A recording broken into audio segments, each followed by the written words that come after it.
Magic Mike, hit me, what you got? So we've got a new product we're offering to the construction industry. It comes along with an app, it's a technology device. The industry, it's a new technology for the industry to make things, to improve quality control. Okay.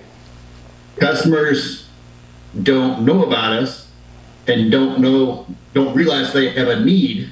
So we're kind of coming in, trying to quantify their need, pitch the project or the product, and then get to a close. Yep.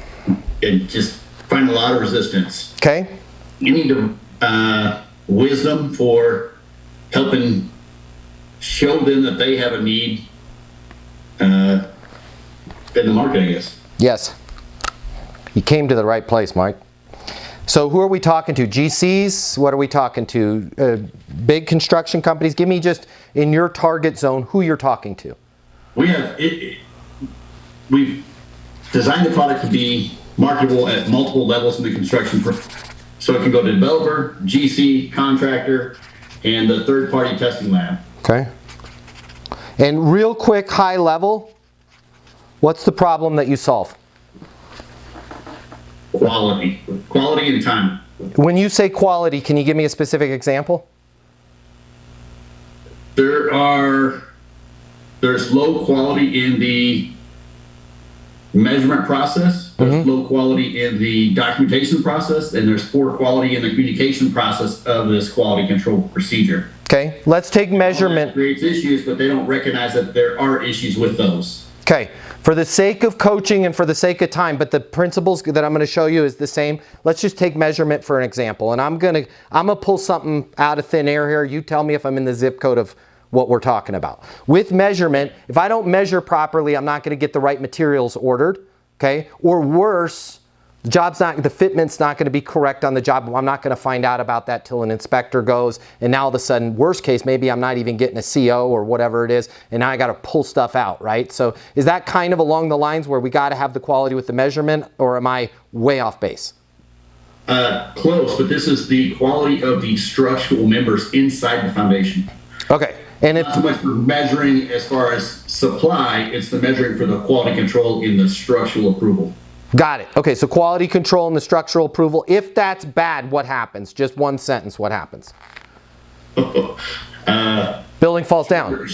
Yeah, short life of the foundation, or building could fall down. Okay, so here's the piece of information that I want to give you, Mike, right here, right now, and this is going to help everybody else.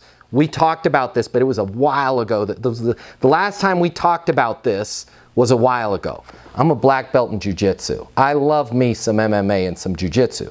By the way, if you guys ever train with me, there's one thing I'm known for. I can do one thing really, really well. I can do one thing world-class level, and that's a triangle submission. So it's pretty neat that we're going to talk about the triangle, because I'm T-City, where I come from, over at Easton Training Center. You're going to get triangled if you go with me. But what we're going to talk about is the triangle, but this is not a martial arts triangle. Here's your problem. When you talk about quality of the foundation to that developer, to that GC, to that quality control, whoever it is, these people, here's the problem. We have a little thing, okay? Most of ours are the size of Brazil. It's called an ego, okay? Ego. When we say, hey, I want to talk to you about how I can improve your quality. I need to improve my quality. Beat it, right? I want to talk to you about how we can improve your measurements or whatever it is. It doesn't matter what the issue is. The simple thing is the same. Whether I'm talking to a GC or developer, or I'm talking to my wife, or I'm talking to my friend that, let's say I've got a friend that's right on the edge of being diabetic, and I'm like, Peter, you need to stop it with the Diet Pepsi. The minute I bring this issue up with this person, although I'm going to help the structural integrity of their buildings, although I'm going to improve the life of that building, although I'm going to improve the life of Peter, and hopefully add a couple decades to his life if he stops drinking 3 2-liter bottles of Diet Pepsi every day, the minute we bring things up directly to that person, they're going to push back. They're going to be like, I'm all good. And unfortunately, as my South Boston mother used to say when she smoked the long cigarettes, Matthew, life isn't fair. She was right. life isn't fair because I might bring this issue up to this GC or developer. They're going to push me away, and guess what else might happen? Let's say it's Bob who's on this call. Bob's going to circle up with Pat and go, hey, I was just thinking, what about the structural integrity of our buildings and the measurement process? I should probably look into that. But he's not going to call you back because he blocked you already with his ego. So this is where we're going to use the triangle. And the triangle is, instead of talking directly to these developers, these GCs, these testing labs about fixing their problem, you're going to get both of you looking at an outside, a report that you did, other clients that you're working with. And then I want you to use words that sound like, how are you handling this? Not, is this something that you're seeing? Is this something that you're seeing? Again, the ego's going to go, oh, we're perfect. How are you handling it? You're going to hear it, well, we're doing our best. So to triangulate, Mike, instead of you saying, hey, we can help you with the structural integrity of your buildings and we can make sure that your buildings last longer and save you billions of dollars over the life cycle of your portfolio. I'm all good. I'm all set. Hey, I wanted to reach out to you personally because I've got an idea that I'd love to get your opinion on. Sure, what is it? So one of the things that we're seeing, especially in the Sacramento area, is a lot of buildings are having to do refitments with the caissons where that's almost, as crazy as this sounds, and I'm sure you guys have run into this, it's almost as expensive as doing a whole new building. When we have to come in, we have to do temporary jacks, put new caissons in. One of the things, and it's really interesting, especially buildings that were built pre-2015, one of the things that we're seeing in the industry is there was some really simple ways to prevent that. And there's, for example, 10 clients that we're working with now that they have saw that, and it's unfortunately we haven't mastered the DeLorean with the flux capacitor. We can't go back in time and fix it for them, but what we're seeing on all their future projects is now they're having the ability to make sure that they're not getting into these types of scenarios down the road with all of their new projects. And I know you guys have several projects here in NorCal, and I was just curious to get your opinion on how you guys are handling making sure that the quality fitment is blah blah blah. I don't know. I'm not a structural engineer, but you can see where I'm going with this.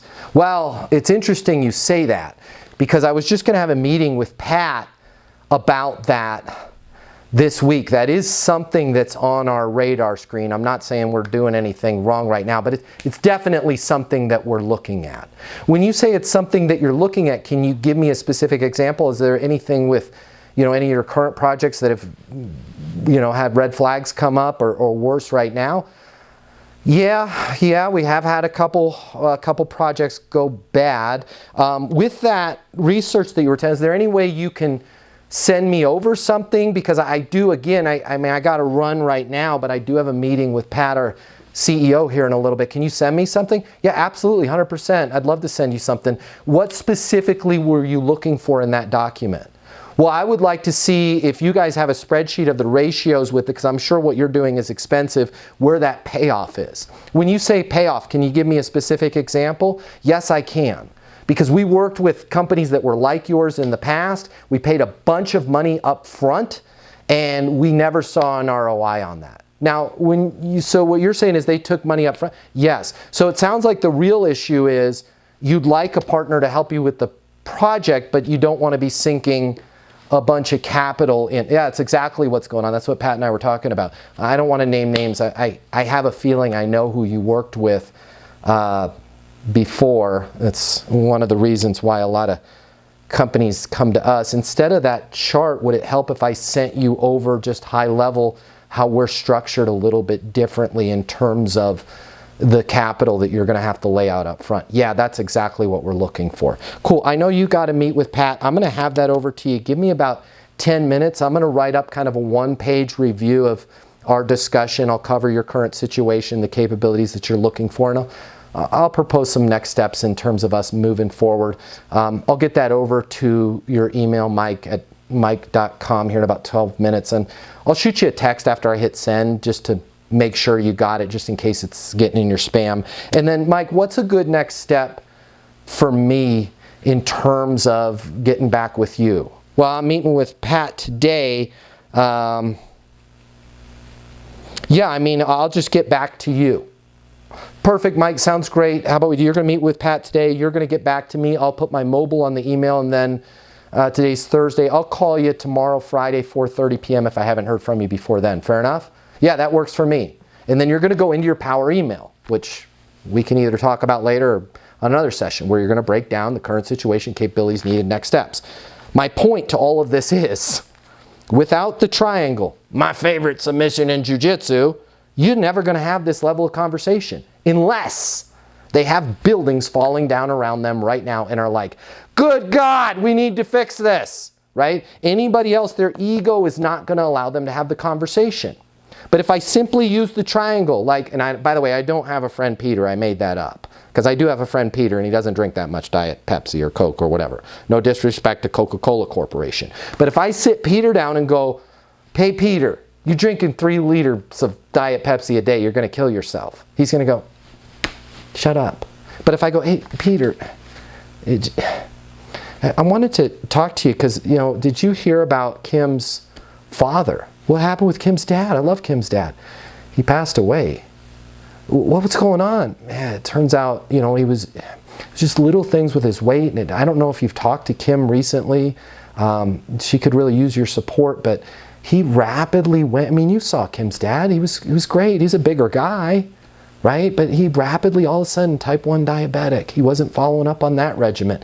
Things went bad. He had, I don't know if you heard this, but 6 months ago, he had his foot amputated, and it's just his zest for life went. He was in that wheelchair. He hated it. Man, dude, it's just little things. Like, and I just want to know, is that something that you've thought about? I know, because with the weight and the Diet Pepsi and everything, yeah, I probably should think about that. You know, now they're going to have better conversations. Make sure you triangulate. Okay, so I want you to practice that, Mike. Have the conversations around another client, an industry report, somebody else, and you'll find they'll be a lot more open to having this discussion with you. Does that help, Mike? If you work in sales and you need to make twice as much money as you do right now to really enjoy your life, you've really only got 3 options. Option number 1, you can continue to work your butt off in the job you have right now, hoping for some sort of miracle to happen, where you start taking home double the money while doing things the exact same way you do them right now. That's pretty unlikely.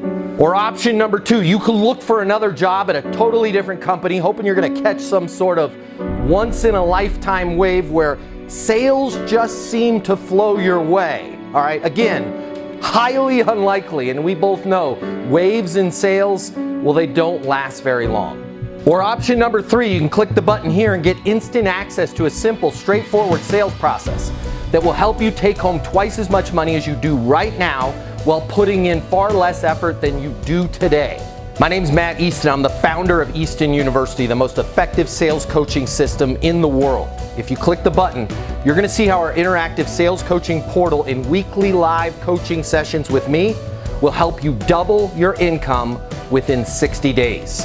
Easton University is more than an interactive sales coaching portal. It's more than being able to ask me questions in a live setting every single week. It's your future, and you and your future are worth it. Click the button. I will see you on the other side. Your life is about to get a lot better. Click through now.